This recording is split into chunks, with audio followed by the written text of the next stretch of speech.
बेटी, शायद मैं दुनिया का सबसे मनहूस बाप हूँ जो अपनी बेटी से ये कह रहा हूँ। तुम समझ रही हो ना कोयल? साफ साफ बोलिए ना पापा, आप क्या कहना चाहते हैं? कोयल, हमारे पास और कोई चारा नहीं है। तुम्हें मोहित रायजादा के साथ समझौता करना ही पड़ेगा। अपने पापा की बात सुन कोयल के पैरों तले जमीन खिसक जाती है। वो विश्वास ही नहीं कर पा रही थी कि उसके पापा ने उससे ऐसा कुछ बोला है। वो घबराहट में जोर जोर से चिल्लाने लगती है। मुझे नहीं जाना है उस दरिंदे के पास। प्लीज कोई मुझे बचा लो, प्लीज। तुम्हें कुछ नहीं होगा कोयल, हम कोई न कोई रास्ता जरूर निकाल लेंगे। कोयल के दोस्त उसे शांत करवाने की कोशिश कर रहे थे, पर सब जानते थे कि किसी के पास इतनी पहुंच नहीं है कि वो मोहित या उसकी लायंस ग्रुप ऑफ कंपनीज को छू भी सके। इतने में वहाँ बैठा लकी कोयल से बोला, चिंता मत करो कोयल, सब कुछ ठीक हो जाएगा। लकी की बात सुन वहाँ बैठे लोग हैरान रह गए, क्योंकि वो पूरे कॉलेज का सबसे गरीब लड़का था और उसकी हैसियत तो मोहित रायजादा के यहाँ काम करने वाले चपरासी की भी नहीं थी। लकी को वहाँ देख कोयल एकदम से भड़क जाती है। तुम यहाँ क्यों आए हो? ये सब कुछ तुम्हारी वजह से हुआ है। अपनी औकात पता है तुम्हें? अगर उस दिन तुम। इससे पहले कि कोयल आगे कुछ बोल पाती, उसके मोबाइल पर पापा का फोन एक बार फिर से आता है। कोयल बेटा, सब्सक्राइब करो। ये लकी कौन है? अब मैं फटीचर नहीं हूँ, और हाँ, मुझे अपने पैसे निकालने हैं। मेरा अकाउंट है इस बैंक में। कार्ड है तुम्हारे पास? नहीं। लकी एकदम फटेहाल था। कॉलेज की पढ़ाई के दौरान वो एक केमिस्ट की दुकान पर 8,000 रुपए की नौकरी कर रहा था और वो जिस बैंक से पैसे निकालने आया था वहाँ सिर्फ करोड़पतियों के अकाउंट ही होते थे। कार्ड नहीं है तो क्या यहाँ अपनी शक्ल दिखाने आए थे? यहाँ जनधन खाता नहीं खुलता, समझे? मुझे पता है, लेकिन यहाँ मेरा अकाउंट है। तुम मेरी बात का यकीन क्यों नहीं कर रही हो? मुझे अभी के अभी मैनेजर से मिलना है, बस। ऐसे कैसे मिल लोगे मैनेजर से? पहले मुझसे बात करो, अपना अकाउंट नंबर बताओ, अपनी पहचान बताओ, कुछ तो बोलो। यास्मीन का जवाब सुनकर लकी बैंक के अंदर भागा और यास्मीन जब तक कुछ समझ पाती, लकी दौड़कर मैनेजर के केबिन में घुस गया और उसने दरवाजा अंदर से बंद कर दिया। अब यास्मीन को समझ नहीं आ रहा था कि वो क्या करे। यास्मीन परेशान हो गई। उसे लग रहा था कि आज इस फटीचर की वजह से उसकी नौकरी गई। तुम अंदर कैसे आए? कौन हो तुम? सिक्योरिटी? चिल्लाने से कोई फायदा नहीं, मैंने दरवाजा लॉक कर दिया है और मुझे मेरे पैसे निकालने हैं। ओह, ऐसा है तो लाओ सुप्रीम कार्ड। कार्ड मेरे पास नहीं है, फिंगरप्रिंट ले लो। चलो जल्दी से फिंगरप्रिंट मशीन लाओ। मैनेजर लकी की बात सुनकर चौंक गया, क्योंकि इस बैंक के सिर्फ चुनिंदा ग्राहक ही फिंगरप्रिंट से पैसे निकालने के बारे में जानते थे। लकी की बात सुनकर उसने फिंगरप्रिंट की मशीन आगे कर दी। इसके साथ ही मशीन पर रेड बल्ब चलने लगा और एक्सेस डिनाई हो गया। मैंने कहा था ना, अभी पुलिस को बुलाता हूँ। अरे तुम जैसे फटीचरों का अगर इस बैंक में अकाउंट खुलने लगा तो पूरा बैंक ही सड़क पर आ जाएगा। लेकिन पानी तब सर के ऊपर से निकल गया जब उंगली मैच नहीं हुई। मैनेजर ने फोन निकाला और पुलिस को फोन लगाने लगा। अरे ये क्या कर रहे हो? देखिए सर, मेरी बात सुनिए, मैं कोई क्रिमिनल नहीं हूँ। हो सकता है मैंने गलत उंगली लगा दी हो, बस आप मेरे को एक लास्ट बार फिंगरप्रिंट लगाने दो प्लीज। मैनेजर कुछ सोचकर एक बार फिर मशीन उसके सामने कर देता है। लकी अपनी फटी पैंट से हाथ पोंछकर दोबारा फिंगरप्रिंट देता है और इसके बाद मशीन पर जो नाम और अमाउंट लिखकर आता है उसे देखकर उसके पैरों तले जमीन खिसक जाती है। Verification successful. खाता 1, नाम लक्ष्मण लाल अग्रवाल, खाता नंबर 01104। जैसे ही मैनेजर ने इस मैसेज को देखा, उसकी आंखें फटी की फटी रह गई थी। उस मशीन पर चमकती लाइट को देखते हुए लकी की आंखें भी चमक आई थी। लकी उस हरी बत्ती को देखते ही झूम उठा था और फिर उसने मैनेजर को घूर कर देखा। उसके दिमाग में वो सारी बातें चल रही थी जो मैनेजर उसे अभी थोड़ी देर पहले सुना रहा था। इधर मैनेजर ने उसके आगे हाथ जोड़े और खिसिया कर हंसते हुए कहा, लक्ष्मण सर, आप? सॉरी सर, आपको पहचान नहीं पाया, मुझे माफ कर दीजिए प्लीज। सब्सक्राइब करो। प्लीज मुझे माफ कर देना सर। मैं इस ब्रांच में नया आया हूँ और इसलिए मुझे मालूम नहीं था कि आप कौन हो। मैं इस ब्रांच का कस्टमर मैनेजर शशिकांत वर्मा हूँ। प्लीज आगे भी मेरा ध्यान रखना सर, प्लीज। Sorry sir. हाँ ठीक है, तो मुझे ये बताओ कि मेरे खाते में कितने पैसे रखे हुए हैं, लकी ने कहा और वो अब सोफे पर बैठ गया। मैनेजर उसके सामने ही खड़ा हुआ था और उसके खाते की जानकारी अपने फोन पर ही निकाल रहा था। उसने अपने फोन पर इधर उधर कुछ उंगलियां चलाई और बोला, हो गया सर, आपके खाते में इस वक्त 90,80,70,650 रुपए रखे हुए हैं सर। मजा आया। शशिकांत के खुद के होश इतनी बड़ी रकम को देखने के बाद उड़ गए थे। उसे विश्वास नहीं हो रहा था कि इस आदमी के खाते में इतना पैसा भी हो सकता था। लकी की शक्ल देखकर तो यही लग रहा था कि उसकी उम्र 20 से 22 साल से ज्यादा नहीं थी। ऐसे में अगर उसके खाते में इतना सारा पैसा रखा हुआ था तो ये वाकई बहुत बड़ी बात थी। शशिकांत अपने मन में ये सोच रहा था कि दुनिया के 99% लोग ही अपनी पूरी जिंदगी काम करने के बाद भी इतना पैसा नहीं कमा सकते थे जितना कि लकी के खाते में इतनी छोटी सी उम्र में रखा हुआ था। लेकिन लकी ने इधर जब उसके फोन में अपने खाते पर पड़ी हुई जानकारी को देखा तो उसे कुछ अजीब सा लगा। उसे लग रहा था कि उसे तुरंत इतने पैसों के हिसाब से अब अपनी जिंदगी को ढालने की कोशिश करनी शुरू कर देनी चाहिए, वरना उसके साथ वही होने वाला था जो आज बैंक में उसके साथ हुआ था। अरे सर, खाते में पैसे के अलावा और भी चीजें हैं जो मैं आपको बताना चाहता हूँ सर। मैनेजर ने फिर से अपनी फोन पर उंगलियां फिराई और बोला, सर एक तो आपके खाते में एक फरारी जुड़ी हुई दिखा रहा है सर, इसके अलावा आपके खाते में 2 किलो सोने की 100 ईंटें रखी हुई हैं, 5 किलो सोने की 20 ईंटें, पिकासो की 3 असली पेंटिंग है, 20 हीरे हैं 24 कैरेट के और भी बहुत कुछ है सर। मैनेजर ने हाफते हुए और अपने पसीने साफ करते हुए कहा। इतना सारा धन देखने के बाद शशिकांत की आंखें तो बाहर ही निकल आई थी। उसने कभी लकी जितना अमीर आदमी अपनी जिंदगी में नहीं देखा था। जितना पैसा और सोना और जायदाद उसके पास था, उसका 10% भी इस ब्रांच में किसी और के पास नहीं था। ठीक है, चलो मुझे कार्ड दे दो तुम। लकी ने अपने दोनों हाथों को अपने सिर के पीछे रखते हुए कहा। जी सर, मैं अभी आपके लिए एक नया कार्ड बनवा देता हूँ सर, मुझे बस 10 मिनट दीजिए सर, बस 10 मिनट। शशिकांत ने कहा और फिर लकी के सामने ही निकल गया। जितनी देर में लकी ने अपने फोन पर फिर से उस मैसेज को खोलकर देखा, उतनी ही देर में मैनेजर उसके लिए एक चमकता हुआ सुप्रीम कार्ड लेकर उसके सामने आ गया था।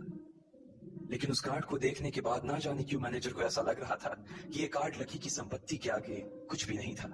फिर भी मैनेजर इसमें कुछ नहीं कर सकता था, क्योंकि वो जानता था कि उसके पास इस ब्रांच में इससे बड़ा और कोई कार्ड नहीं था।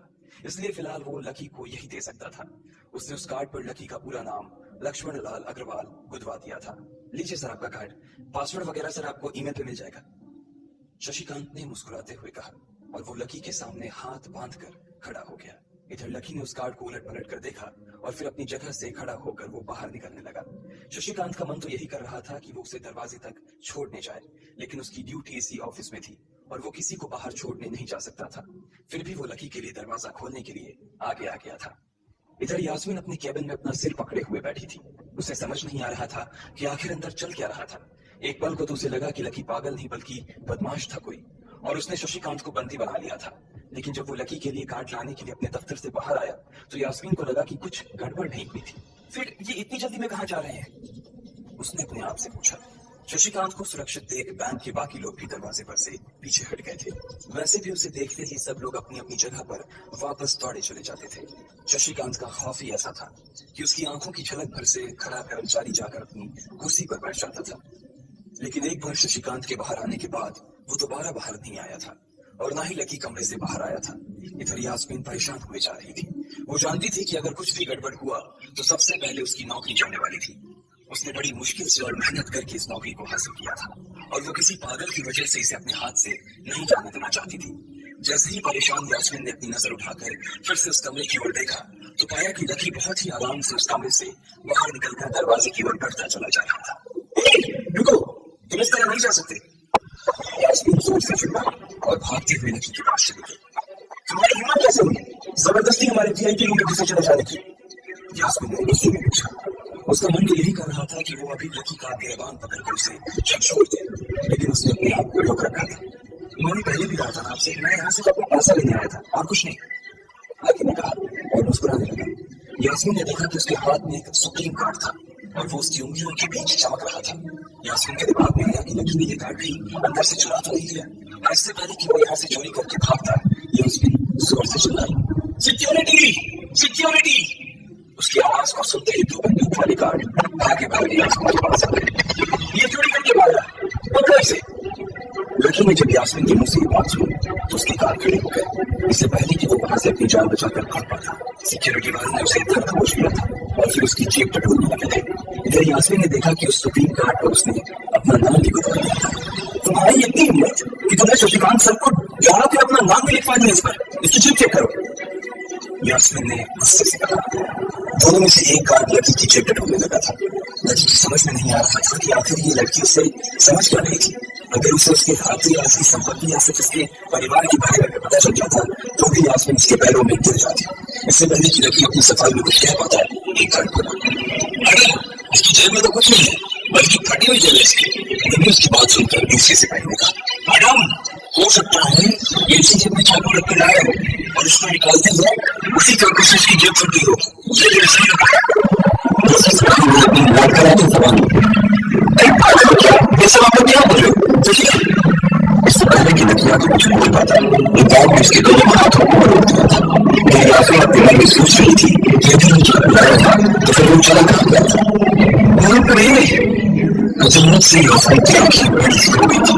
उसे लगा कि लकी ने इशारों से शशिकांत का फोन कर दिया। यास्मीन ने तुरंत अपना फोन निकाला और पुलिस को फोन किया।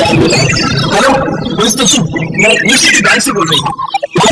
सर्टिफिकेट घुसा है और उसने हमारे कस्टमर मैनेजर का प्रूफ कर दिया है। आप पुलिस से बोल रहे हैं। यास्मीन ने फोन कर दिया। तब तक दोनों गाड़ी लकी को नीचे वीडियो के बैठा दिया था और उसकी सिर पर पेंटिंग डाल दी थी। जैसे बाकी लोग अपने आंखों के सामने मंजर देखा तो सब लोग लकी के आसपास घेरा बनाकर खड़े हो गए।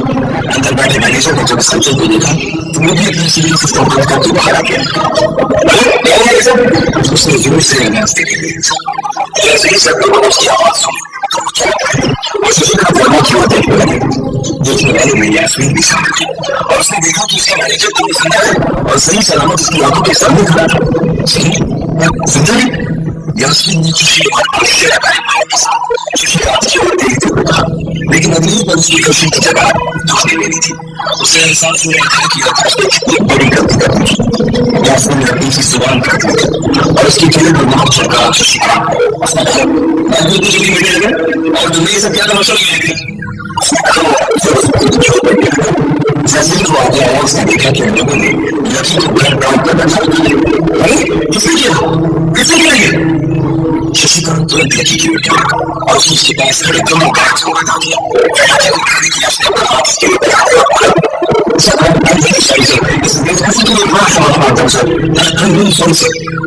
शशिकांत उसके पैरों में गिरने को लगा था। लकी उसके हाथ का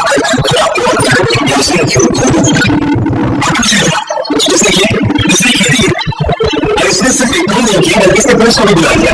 उसे लग रहा है कि मैं भी क्रिमिनल जिसने आपका खून कर दिया और आखिरी कार्ड चुरा कर छोड़ रहा। एक मिनट जो से दिया। लकी ने यास्मीन की ओर दिखाते हुए गुस्से में कहा, अचानक ही से लोग थोड़ा पीछे हो यास्मीन को देखने लगी थी। यास्मीन घबराई हुई सी फ्रेश करके कभी छत को देखी जा रही थी। जो इसलिए भी कहीं सच है। शशिकांत ने यास्मीन को घूरते हुए गुस्से में पूछा। उसकी आंखें में से कहीं गुस्से को यास्मीन बर्दाश्त नहीं कर पा रही थी। इसलिए उसकी हाथ लकी से और नहीं शशिकांत से नजर मिलाने की हिम्मत हो रही थी। लेकिन वो जानती थी कि उसका चुप रहना इस वक्त उसके लिए बहुत खतरनाक हो सकता था। इसलिए उसने कहा, सर इससे मेरी गलती है सर, ये मेरी बहुत बड़ी मिसअंडरस्टैंडिंग है सर। मुझे लगा कि जबरदस्ती अंदर फंसा है और इसने आपके ऊपर खुद होकर के आपसे जबरदस्ती निकालने आई है। यास्मीन ने घबराते हुए कहा। उसकी नई सहनी से आंखों में आंसू आ गए थे। मैनेजर ने जब उसकी बात सुनी तो उसने अपना सिर पकड़ लिया। यास्मीन जैसी समझदार लड़की इतनी बड़ी भूल कैसे कर सकती थी? उसने लड़की को पीछे नहीं बोलता। मैनेजर को लगा कि इसने उसकी कोई गलती नहीं थी। जब वो खुद लड़की को नहीं पहचान पाया था तो फिर यास्मीन कैसे पहचान पाती? उसने इसे सोचा कि सबके सामने उसे कुछ कहने से अच्छा था कि वो यास्मीन को एक कोने में घुसाकर लड़की को सच्चाई बताए। शशिकांत ने उसका हाथ पकड़ा और उसे खींचकर अपने साथ खंबे के पास ले गया और बोला, लक्ष्मी ने बुलाया खरीदने का वारिस तुम्हें पता है कि कौन सा है इसमें सबसे बड़ा हाथ है। यास्मीन ने जैसे ही ये सुना उसके पैरों के नीचे से जमीन खिसक गई थी। वो जानती थी कि अगर मुझसे बैल की ऊंचाइयों पर पहुंचे उसके पीछे लगाया खानदान का सबसे बड़ा हाथ था। इस बात का जिक्र उससे तब भी किया गया था जब उसे नौकरी ज्वाइन की थी। तुम्हें पता है इस लड़की के नाम पे कितनी प्रॉपर्टी है? ये अपने बैंक को खरीद सकता है। यास्मीन जैसे जैसे लड़की को देखी जा रही थी वो बड़ी बड़ी आंखों से उसे घूरे जा रही थी। लड़की कभी दोनों को देख रही थी, कभी अपने आसपास कई लोगों को देख रहा था। अब सबसे पहले तो पुलिस को फोन करो और उनसे कहो कि हमसे गलती होगी थी। उसके बाद जाकर तुम उनसे माफी मांगो और अगर उन्होंने तुम्हें यूज कर दिया तो तुम्हारी किस्मत वहां सबसे बड़ी वाले नौकरी चलेगी। शशिकांत ने कसम चढ़ कर लेते तो बस जवाब देने का हो गया। इसलिए यास्मीन अभी भी नहीं कर खड़ी थी। अभी अभी जो शशिकांत उसे बताकर किया था वो यास्मीन को चढ़ रही थी। उसे लग रहा था कि इसमें उसकी कोई गलती नहीं थी, लेकिन कुछ सुनने वाला नहीं था। छोटी सी मैनेजर के चक्कर में इस सबसे बड़े किस्से को छोटे होगा तो नहीं था। अब मेरे पास कोई रास्ता नहीं बचा है। यास्मीन ने मेरा और फिर अभी ये से फोन निकाल कर जैसे ही यास्मीन ने थोड़ा सा उसे कहा उससे रेडी हो गई और जिसे वो दमाश से चली थी जैसे मैं वो दमाश टीचर की सबसे बड़ी बड़ी सामने का था जैसे हमारे साथ सॉरी आपको जो भी कहना है आपको जो भी कहना है इसके साथ और उसके साथ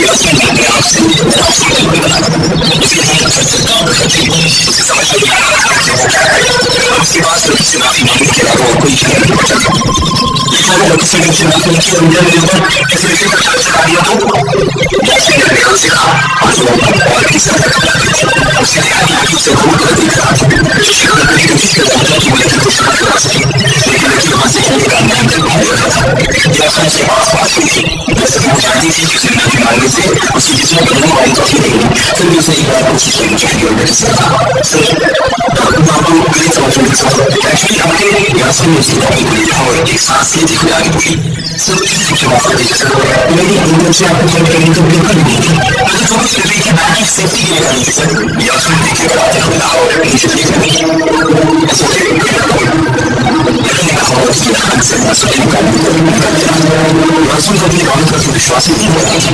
लड़की बता रही थी कि लड़की उसे माफ कर दिया था लड़की को अपने आप पर विश्वास नहीं हो रहा था जो रहा तो रहा था इतना अभी कर दिया था बाकी लड़की इतने ऐसे एक्शन करने वाला था कि उसके हाथों की बैलेंस की तरह वो भी रात रात को रह जाता ये ऐसा उसकी जिंदगी को क्या दिशा दे रहा है आपको क्या लगता है कि वो